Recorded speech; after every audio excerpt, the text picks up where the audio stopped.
Let's talk about videography salaries and just salaries for the general creative industry and how they're really cooked right now. Now, if you're a videographer or some sort of creative, I have a lot to say about this topic. It's not like being a videographer was ever this super crazy, super intellectual work, right? Like, it's not like being an engineer. Overall, it's a fun job. It's never been some intelligence or something, right?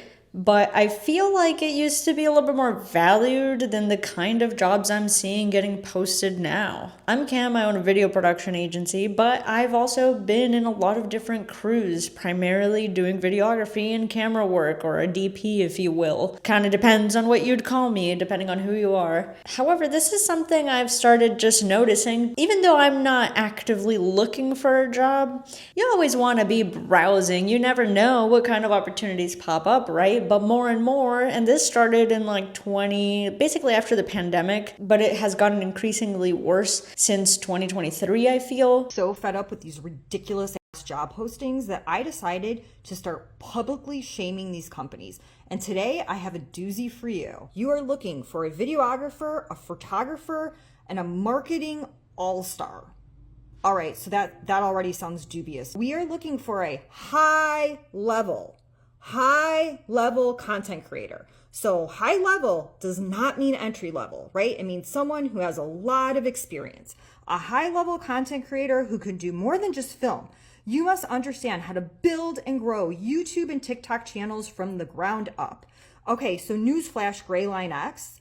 That skill set is a social media manager and specialist. These ridiculous creative jobs that keep getting posted on places like Indeed and LinkedIn. Now, I don't mean to sound ungrateful. You know, a job is a job, and some people might just need the job, and that's okay. But I have a couple different things to complain about, okay? Now, from the perspective of a business, you're like, hey, I just need somebody to post a couple things, maybe make a couple Canva graphics. The thing is that these roles used to be several different people in a marketing team, right? It would be the video person, the photographer, the graphic designer, the copywriter. There used to be a whole job called copywriting, which was just coming up with ideas for your brand that could be attached to different posts and blogs and different things, right? Yeah, I mean, I guess you can just automate that with ChatGPT, but there was somebody's whole job that used to be that. Probably in bigger corporations or in marketing agencies, they have this role still, but it's something that I see getting more and more squished. Another thing I see getting more and more squished is graphic design specifically. You know, now people feel like you can just go on Canva and either create a really simple graphic, or worse, go on ChatGPT, Claude, or your favorite clanker, and just tell it to make you a graphic. It kind of doesn't matter what it looks like, you just need a graphic, right? Well, this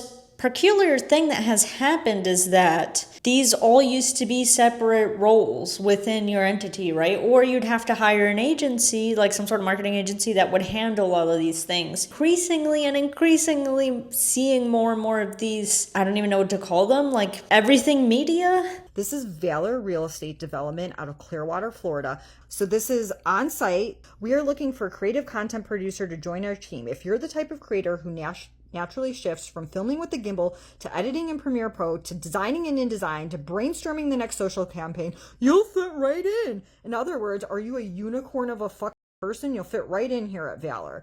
Industry professionals sometimes call this a predator, meaning a producer, videographer, photographer, and editor wrapped up into one versatile creative professional, which is just a bunch of corporate marketing bullshit for we're going to work you to the bone and I'm guessing not really pay you that well. You'll have these jobs that are basically, be the social media manager, be the videographer, be the photographer, be the graphic designer. By the way, you might even need to write some copy, and also you got to reply to everybody and do SEO on the website. You'll be reading this description that looks like an ancient scroll, just like a scroll of stuff and require a bachelor's degree, maybe even prefer a master's degree. When you look at the salary, they're expecting to pay this person $45,000 a year, which is just pitiful for the amount of stuff that they're asking this person to do. Now, I get maybe a business only just needs a social media person or something, right? Or they just need essentially just someone to reply to their ads or something, right? Then I feel like you have to lower the scope of this job that you are asking for, but somehow they are asking for all these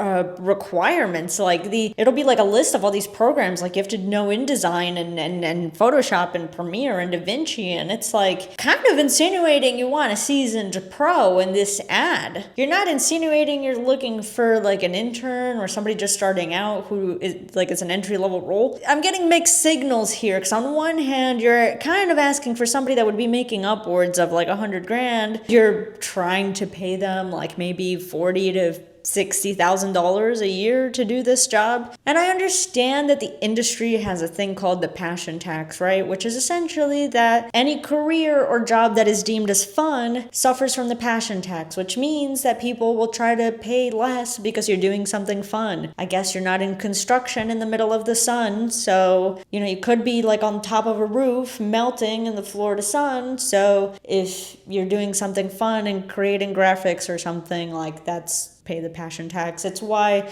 typically software companies that deal with gaming tend to pay lower salaries compared to other software companies that will have like a very similar role, but because the ones that are doing the fun stuff, but the salaries for a company that's doing fun stuff is like just typically tends to be lower. I understand that the passion tax is a thing, right? But we are getting out of control with these job listings, okay? Not only is the freelance world a little bit weird right now because there's not a lot of jobs, there's not a lot of productions, but then also you're getting these jobs that are asking for essentially a unicorn. If you're going to go the route of corporate America, you might as well do any other job than do a media job where you're going to be doing the work of 5 people for like $60,000. I'm pretty sure there's like receptionists. There are other much easier, less stressful jobs that pay equivalent. You could probably become a teacher. And I'm not demeaning teachers. I know it's a very difficult job and there's all sorts of other things wrong with being a teacher, right? But I'm just giving an example that it just makes no sense that they are doing these salaries for these creative professionals. From the company's perspective, I also understand that there is a lot of mediocre media people and there is a lot of mediocre videographers. Maybe they're just looking for somebody that's a little bit earlier in their career to take on this stuff. I also just think that the people making these ads don't fully understand what is going into this, everything that they're asking for, because they're essentially asking for a seasoned pro that can do like 10 different skills with bottom of the barrel pay. And I understand that this is all also dependent on your location, right? Maybe $60,000 a year might go pretty far in Mississippi, but if you live in any major mid to major size city, $60,000 is like, I know that there's always that one person in the comments that'll be like, well, if you can't make it work, that's your problem because you're not financing or whatever, right? Okay, fine, I get that, but you'd have to like be really careful and like really be budgeting in a way that you've never had to do before. Now, sure, if you live with 3 roommates and you keep your costs extremely low, you could probably make $60,000 a year work, but it's a balancing act, right? Because the amount of work and skill to get to the level of which they are asking for that pay is not worth the effort, right? Now, it is very plausible to make $60,000 a year freelance, even if you are kind of barely trying. It is very possible to make that. So the other argument would be, well, Cam, don't even bother with a job, go freelance. That also takes a lot of other skills, like being able to sell, and it's not just doing the creative efforts. That would require a bunch of selling and a bunch of other stuff and managing a business, which is not originally the skill that you practice to begin with to be a creative or to be somebody in the creative field. There's this lady on TikTok that essentially breaks down everything I am saying, and she reviews these businesses and kind of outs the ridiculous asks that they're doing for these salaries. And again, I'm not, a job is a job, and some people may just need a job and they're like, Cam, you know what, like, sure, my job doesn't pay that much, but like, I just need the work right now. That's totally valid, and I'm not invalidating that at all. Like, if you have to take one of these jobs because you got to do what you got to do, like, there's nothing wrong with that. Yeah, I just feel like there's this like, not, and again, not that creative careers wherever this like loved, really cared for profession, right? They've always had the passion tax, but more than ever, more than I feel is worth the struggle right now. In fact, I always have tons of people ask me like, oh, what do you think about video? What do you think about this? And I'm like, don't do it if you have any other alternative. And I have also met a few people who have bounced from the film industry into other careers. It is really hard to deal with this stuff and to constantly have to justify yourself to employees or clients. What am I doing personally about this situation? Well, for starters, is I'm not sure what job would be offered to me that would like basically entice me. I'm not unopen to a job, but definitely these jobs that ask for all these different, where you're kind of expected to do the job of 5 different people with minimal pay, I'm not into that. Because at least when you're freelance, yeah, sometimes you're kind of going above and beyond for a client and you're doing way more that is in the scope of what you even talked about originally. But it's your client and you have so much more control over what you're doing. And if you don't have a good relationship with a client, you can let them go. You just have so much more control over the situation. Whereas if you're an employee and you have to deal with those conditions and just get like, oh, you're doing graphics now. And it's like, wait, I didn't really I don't know how to do graphics. Yeah, I think it's more of like a control thing of being able to take control of the situation. And I don't mean for this video to be a total downer video, because there are great companies to work for and there are fantastic clients to be had out there. But I'm just saying as a whole, it just continues to get harder and harder when a lot of companies feel empowered by AI and different tools and they think that they could just have one person manage all these different things. If you're a business owner and you've managed to find a unicorn that can handle all these different things for you, I mean, honestly, you should be paying that person really well, because that is a unicorn that'll stick with you, and you should be really valuing that person. And if you are the kind of person that could pull off one of those roles, I would suggest, looking at different opportunities, because you might be able to bounce into a different company that'll pay you more. If you're able to do that kind of stuff, like,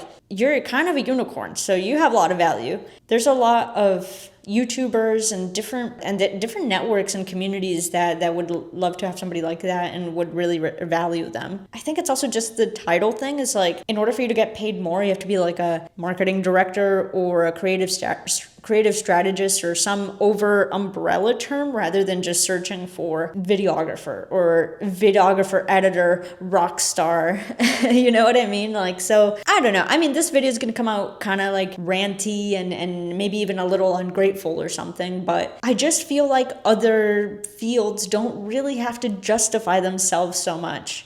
You either have the requirements or you do not have the requirements. Like, let's say a nurse. You have the requirements to be a nurse? Boom, you can be a nurse. Sure, there's an interview process and and that sort of thing, right? And you can be fired, but the expectations are just more baseline. What's on the job description is mostly what you're going to be doing. I mean, there might be things that get sprung up on you. I'm not saying that career would be perfect or that all careers would be perfect, but there's less of like a haggling or like an expectation or a nickel and diming in other industries that aren't creative. So yeah, that's ultimately my point. And I don't know, let me know what you think. Is the creative job market cooked? Or have you had a good experience? Or just, are you trying to freelance? Are you switching careers? What are you doing right now? I also kind of think we're in a recession or like maybe some sort of stagflation situation. So could also be that. But I don't know, we probably won't know until like 3 years from now, where they're like, oh, actually, like we were in a recession that whole time. Yeah, I guess we'll see.